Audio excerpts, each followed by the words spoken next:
Hello and welcome to the Connection Audit. We are Kirsten and Blake. We normally talk about modern relationships, online dating, and the outdated scripts that influence our lives. But today we are reviewing a conversation we had with Peter, a single man, ex-soldier, who has struggled to find his relationship identity, the pressure of the unwritten rules, pushing back on the inevitable scripts society demands he performs to, and why this just didn't feel right for him.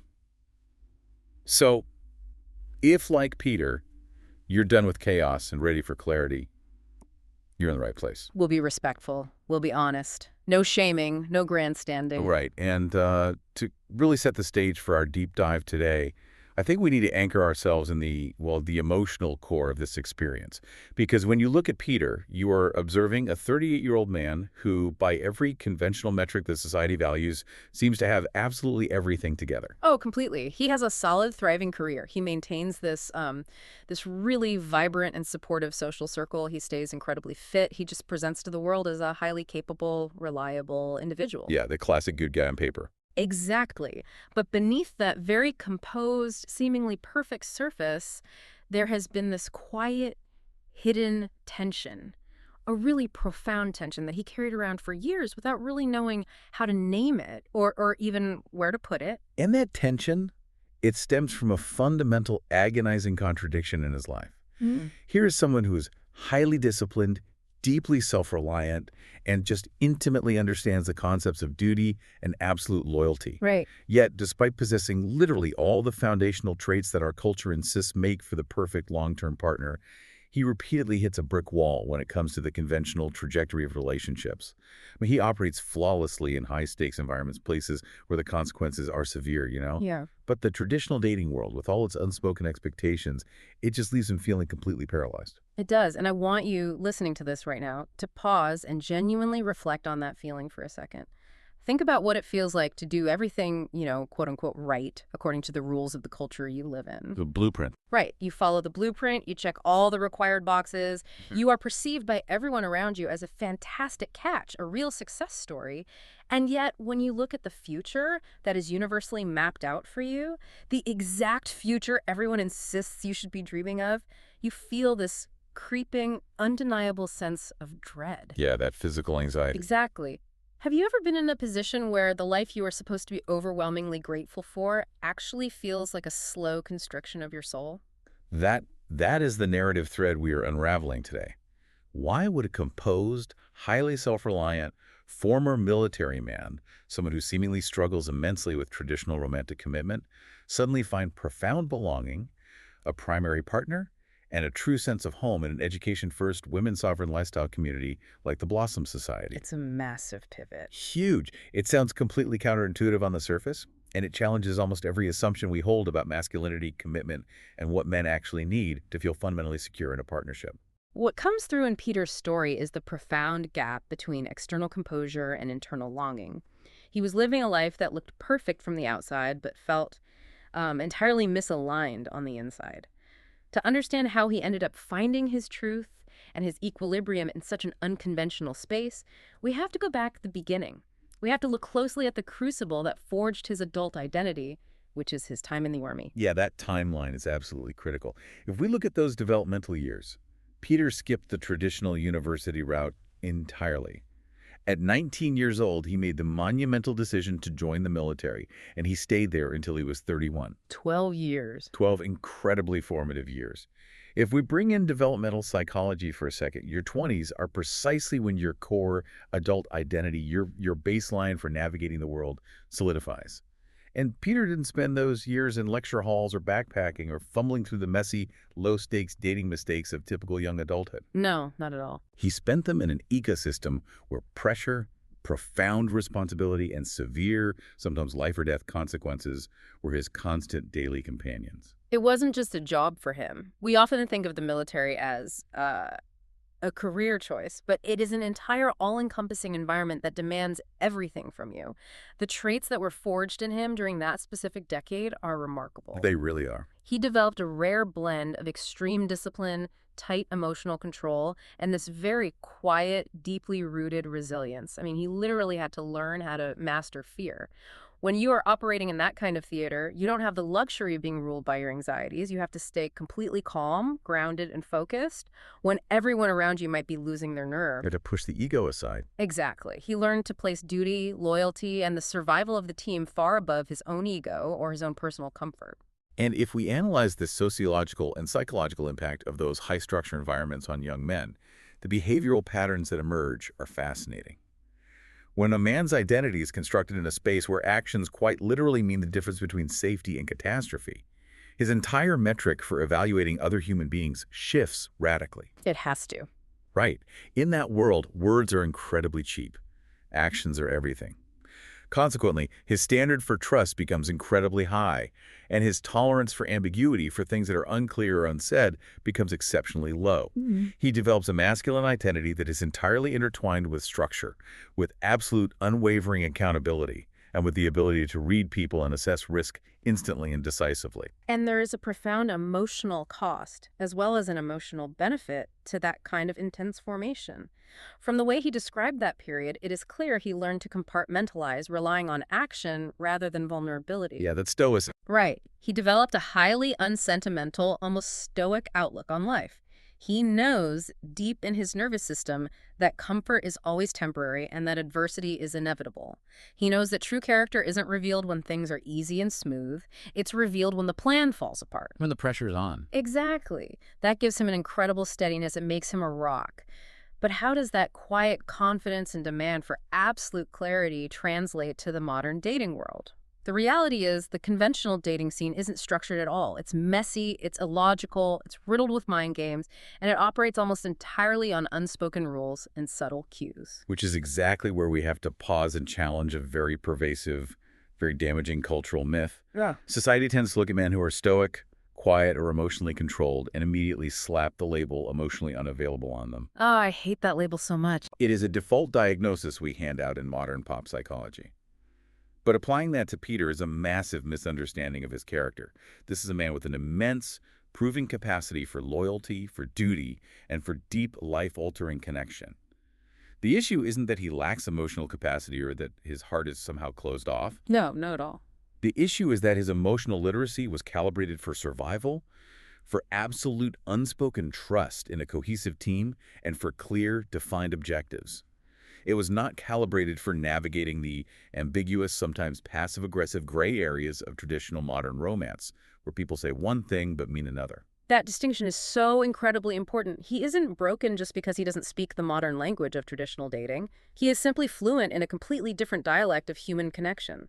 A dialect built on action, on having someone's back, on showing up when it counts, rather than endless verbal processing of feelings. Beautifully said. But of course, the reality is that when he finally transitioned out of the military at 31, he had to integrate back into the civilian world. He had to learn to live among people who hadn't been through that crucible. And on paper, by every visible metric, he did it flawlessly. He really did.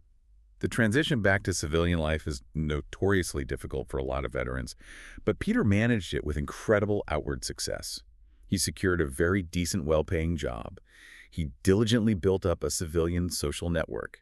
He kept up his rigorous physical fitness routine. He adapted his external life perfectly. She checked all the boxes. Every single one. And when it came to his romantic life, he engaged with it in the most traditional, expected ways possible. He met people organically through his workplace, or he was set up by friends or introduced by the wives of his friends. And universally, the feedback from the community was identical. Every single time he was introduced to a new social circle or a potential partner, he was presented as the ultimate good guy. Because he genuinely was a good guy. He was charming, he was fun to be around, he was highly self-reliant, and he was a remarkably steadfast friend. He didn't carry the chaotic, messy drama that a lot of people tend to drag into their 30s. Right, he was stable. Very stable. He paid his bills, he showed up on time, he treated people with respect. But internally, his lived experience was vastly, painfully different from that external perception. Left to his own devices, he was genuinely happy in his own space. He cherished his self-reliance. He loved having a sanctuary that was entirely his own. Yet, the moment he entered a romantic relationship, he felt this invisible, deafening clock start ticking in the background. And that invisible clock is a phenomenon that sociologists have actually given a name to. Yeah. It is called the relationship escalator. Yes. The escalator. It is the default, unwritten, yet overwhelmingly powerful script that dictates how a romantic relationship is supposed to progress in our culture. Think about how we are conditioned to view dating. It goes like this. You meet someone, you go on a few dates, then you have the conversation about exclusivity. Then you start spending more nights together. Exactly. You leave a toothbrush at their place, then you get a drawer, then you move in together, effectively collapsing two independent lives into one. You combine your finances, you get engaged, you get married, and eventually you have children. It's a conveyor belt. It is. And the most critical, unforgiving rule of the relationship escalator is that you can never step off, and you can never pause on one step for too long. If you aren't constantly moving up to the next designated milestone, the relationship is deemed stagnant and therefore a failure. It operates purely on momentum, doesn't it? It assumes that the only valid goal of intimacy is eventual, total merger.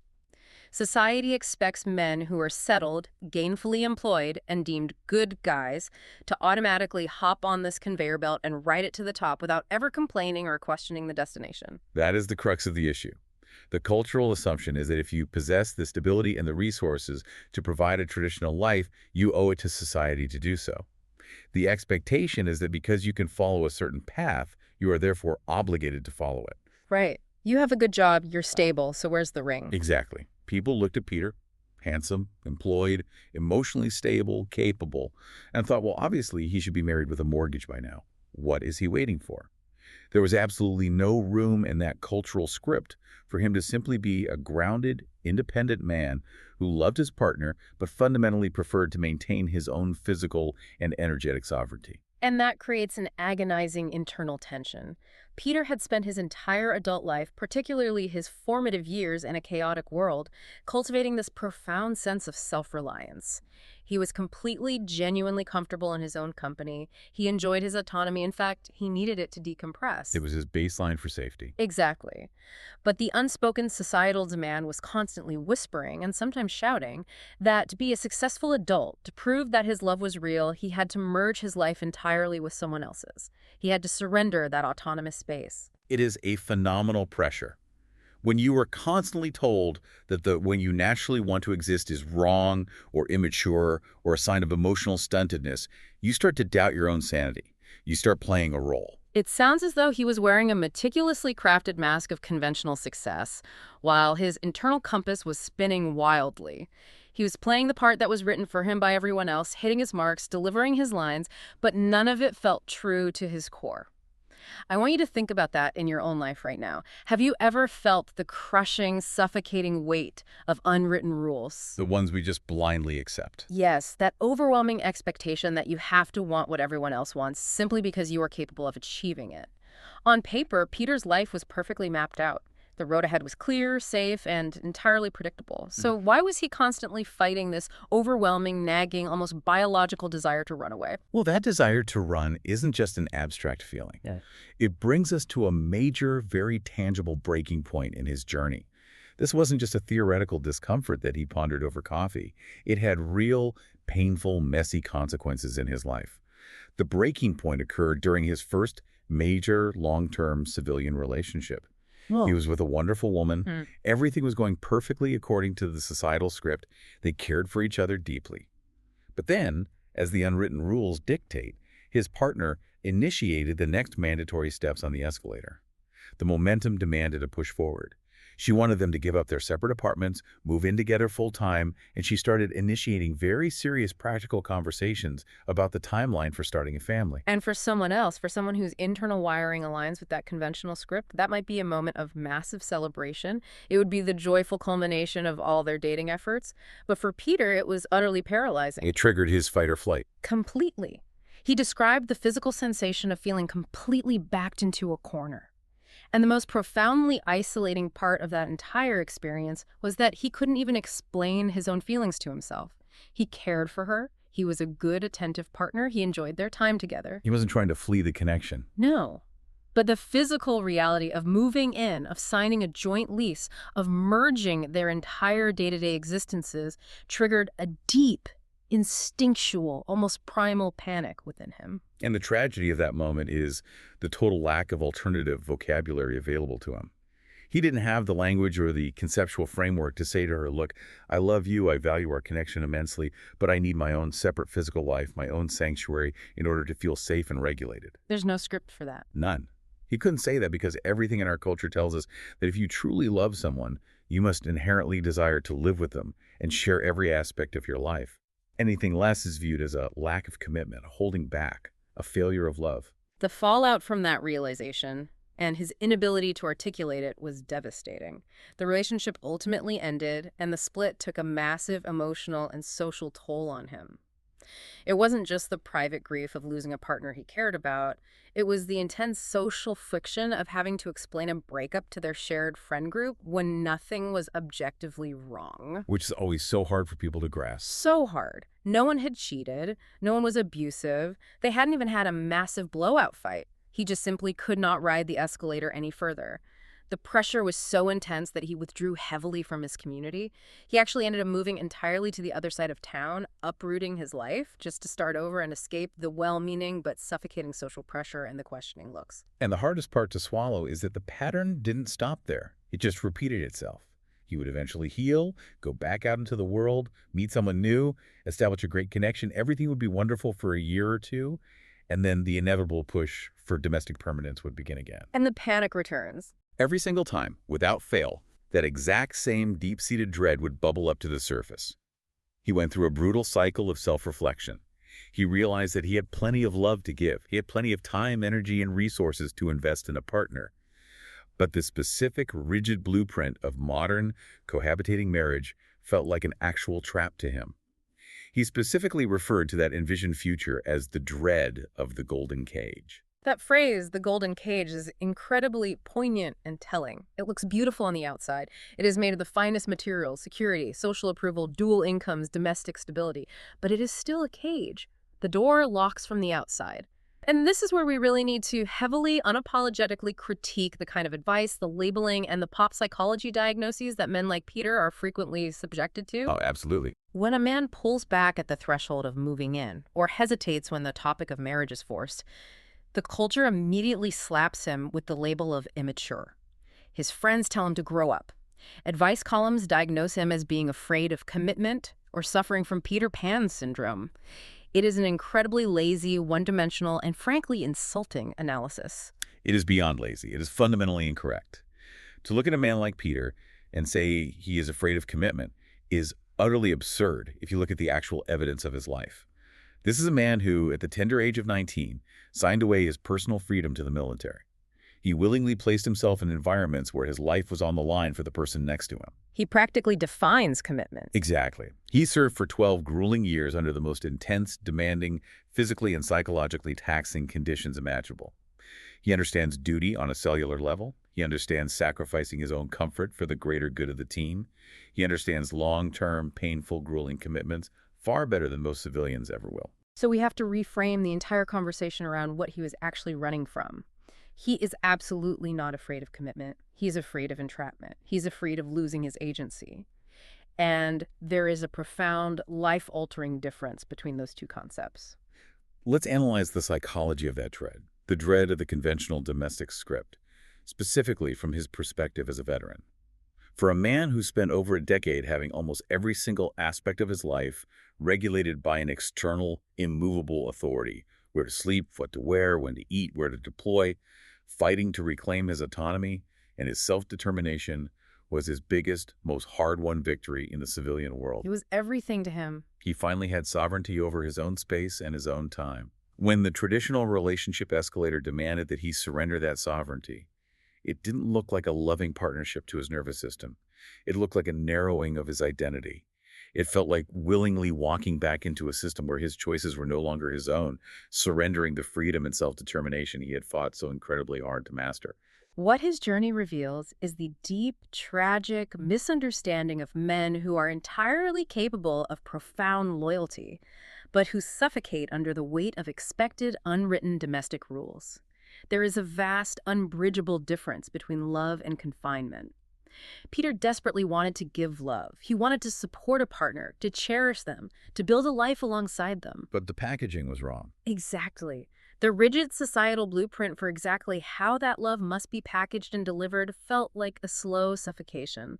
And the isolation of that experience is just heartbreaking when you really sit with it. He couldn't explain it to his partners because they only understood the language of the escalator. And more tragically, he couldn't fully explain it to himself because he simply didn't know there was any other valid way to live as an honorable adult. He was stuck in a paradigm where the only two options seemed to be conform and suffocate, or stay completely alone and feel isolated. Until, of course, a completely unexpected paradigm-shifting catalyst entered his life. This is a pivot point where the story dramatically shifts from a painful cycle of frustration to a massive, life-altering breakthrough. The turning point. Right. And I think what is most fascinating is that the catalyst wasn't a new romantic partner he met on a dating app. It wasn't a profound therapy session or a self-help book. It was a friendship. Specifically, a platonic friendship with a woman who operated completely outside the bounds of anything he had ever experienced or thought possible. This friend was an absolute revelation to him.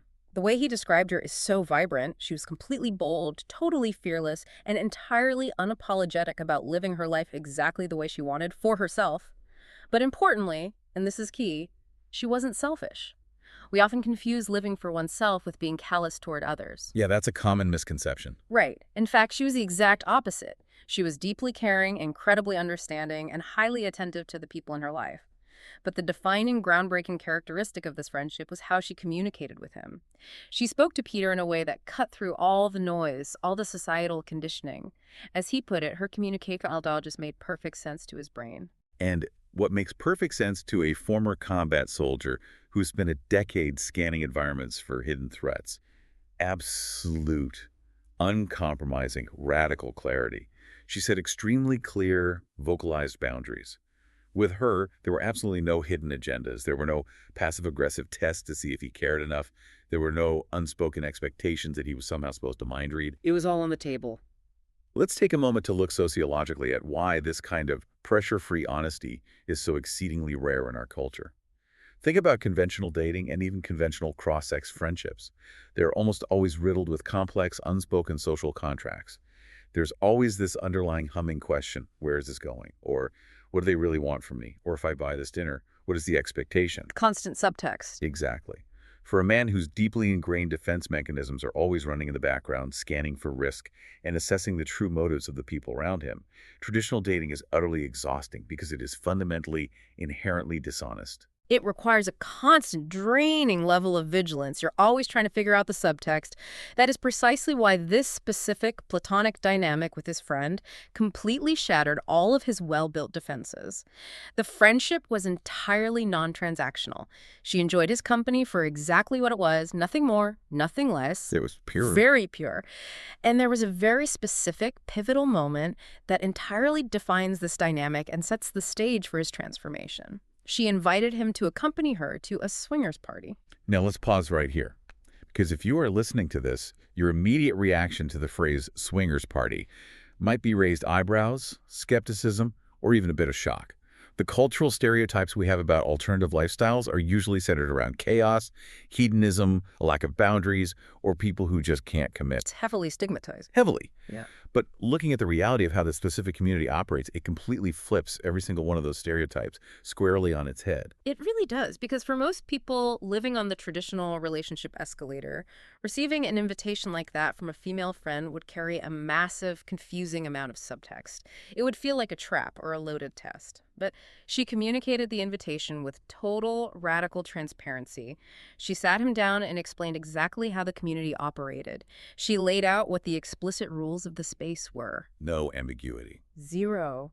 And crucially, she made it explicitly, undeniably clear that this invitation was not some covert, manipulative ploy to initiate a romantic or sexual encounter with him. She already knew her own preferences. She knew exactly what she needed from the event, and she stated clearly that she had zero desire to cross any lines or complicate their solid friendship. She just wanted a friend by her side in a space she enjoyed. What struck us from our conversation with Peter was how instantly, almost magically, his deeply entrenched defenses dropped the moment the relationship escalator was explicitly removed from the table. When she laid out those firm boundaries, she wasn't building a wall to keep him out. She was creating a safe harbor for him to dock in. That's a great way to put it. For a man who assesses risk and threat for a living, A total lack of hidden expectations is the most profoundly reassuring, calming thing in the world. His nervous system could finally downregulate. He didn't have to wonder if he owed her something for the invite. He didn't have to worry that attending this party would somehow logically lock him into a romantic trajectory he couldn't escape. Oh. The ambiguity was gone. It gave him immense, unshakable emotional safety. And that safety allowed him to do something he hadn't been able to do in years. It allowed him to actually be curious instead of constantly defensive. He was initially shocked by the invitation, of course. Who wouldn't be? It was completely outside his wheelhouse. A totally new paradigm. Completely. But once she calmly and logically explained the mechanics of the community, something fascinating, almost miraculous happened.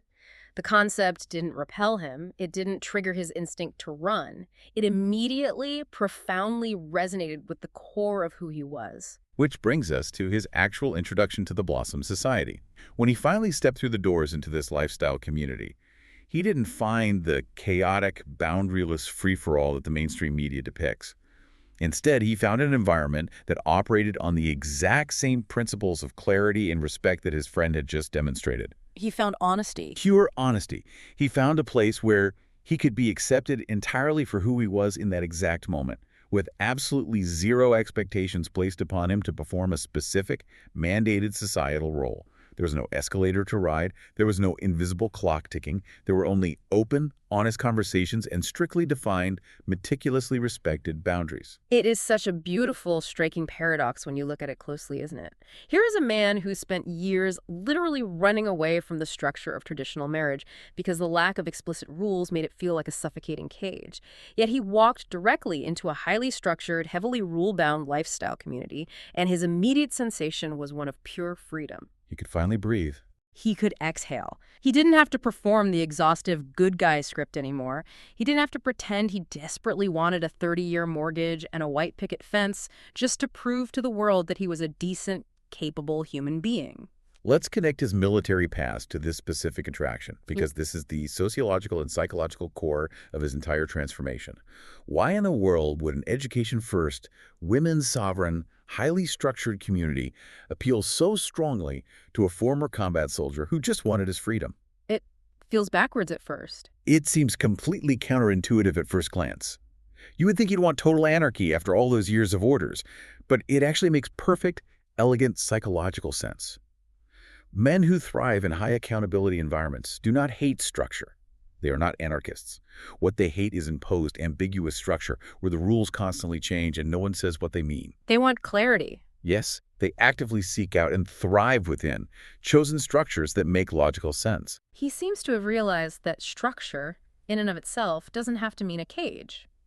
When structure is chosen freely, when the rules are agreed upon and transparent, that structure can actually serve as the bedrock foundation for profound personal freedom. You can't truly be free to explore if you don't know where the edges of the cliff are. The structure provides the safety rails. Absolutely. Let's break down the specific pillars of the Blossom Society that made this possible for him. First, let's look at the concept of it being education first. In the conventional dating world, the rules are hidden and the expectations are merely assumed. You are expected to just somehow know how to be the perfect modern man, which usually involves a deeply confusing, contradictory mix of being a traditional stoic provider while simultaneously acting as a completely modernized, mind-reading, emotional guy. It is an exhausting tightrope walk. It's impossible. But the Blossom Society provided a framework of mutual respect, absolute clarity. When we say education first, we mean that the rules of engagement are explicitly taught, workshopped, and discussed openly. Consent is not assumed, it is navigated verbally and clearly. Desires are stated plainly. There is no guessing game. You don't have to read the subtle shift in someone's body language to know if you're crossing a line. You just ask, and they give you a direct, honest answer. And then there is the second pillar, which is equally crucial to understand, and that is the concept of being women sovereign. Now, when we use that term, it is important to clarify that we aren't talking about a matriarchal dictatorship where men are subjugated. That is a massive misconception. Right. The sociological definition within this context is entirely different. A women sovereign environment is one where women explicitly hold the power to set the pacing, dictate the boundaries of intimacy, and act as the ultimate gatekeepers of the interactions. Think about traditional patriarchal dating norms. The man is almost always expected to be the initiator. He has to plan the date, pay for the dinner, make the first move, and constantly push for physical or romantic escalation, while the woman is positioned defensively, acting as the brake pedal. It's a game of tug of war. Exactly. Yeah. And it puts immense pressure on men to always be advancing, always be performing. And for a man like Peter, who has spent his entire adult life carrying the heavy burden of having to take charge, having to be the one responsible for the outcome, having to constantly assess threats and initiate action, entering a space where that burden is entirely lifted is revolutionary. Hmm. Entering a space where women set the rules, define the boundaries, and hold the sovereign power over the progression of intimacy is not a threat to his masculinity. It doesn't emasculate him. It is a massive, profound relief. It takes the pressure off entirely. He no longer has to be the architect of the relationship dynamic. He doesn't have to constantly calculate if he is moving too fast or too slow. He just has to be an honorable, present participant within a clear, ethical framework that someone else has thoughtfully designed. It replaces the exhausting, ambiguous, be a real man and take charge script with explicit, calm protocols of consent and mutual respect. He can finally just be. I want to ask you, listening to this deep exploration right now, where do you genuinely find your safety in life? Do you honestly find safety in the ambiguity of going with the flow and crossing your fingers, hoping your partner has the exact same unwritten expectations for the future as you do? Or do you, perhaps like Peter, realize that true safety, the kind that lets your nervous system relax, is only found in honest, clearly communicated, unapologetic expectations, where the lines are drawn in bright paint, not invisible ink? That realization was the turning point that entirely redefined the trajectory of his life. And the aftermath of this realization is truly inspiring. It is a testament to the power of finding the right environment. It has been 2 years since Peter first stepped into the lifestyle and was introduced to the Blossom Society. And the transformation in him is undeniable. It's night and day. He didn't just find a fun weekend hobby or temporary distraction. He found his actual tribe. He embarked on a massive, challenging, but deeply rewarding journey of self-discovery. He had to consciously unlearn years of defensive conditioning and hypervigilance, but he was able to do it because he was held within a community that actually supported that unlearning rather than punishing him for it. And perhaps the most beautiful, poetic part of this entire journey is that he ultimately found exactly what he had spent years running away from, but he found it on his own terms. He found a primary partner. He found deep, lasting love. But the critical difference is how he found it.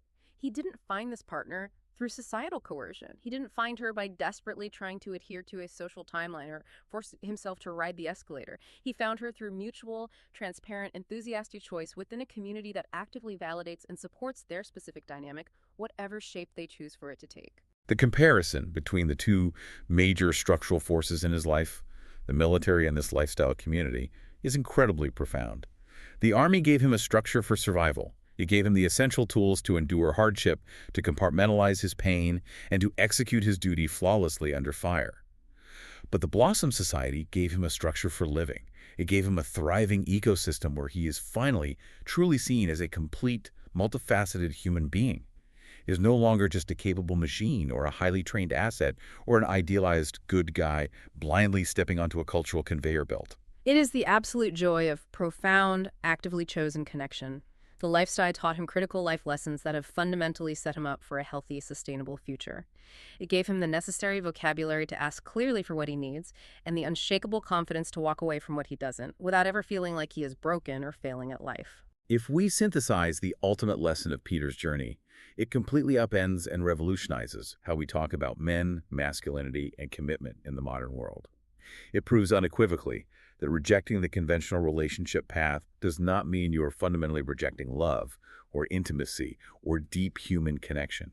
It simply means you are rejecting a vehicle that doesn't fit the terrain of your soul. That's a beautiful way to frame it. Sometimes you have to have the immense courage to step entirely off the escalator, face the judgment of the crowd, and bushwhack your own path to actually arrive at your true destination. And we have to reiterate this clearly, as we promised at the start. Critiquing the traditional relationship escalator isn't about shaming the people who happily choose it.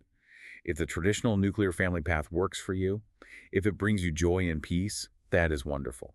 But as a culture, we must start validating the men and women who realize that the conventional blueprint is simply not built for them and who possess the bravery to build something else entirely. Which leaves us with a final, provocative thought to mull over as we bring today's conversation to a close.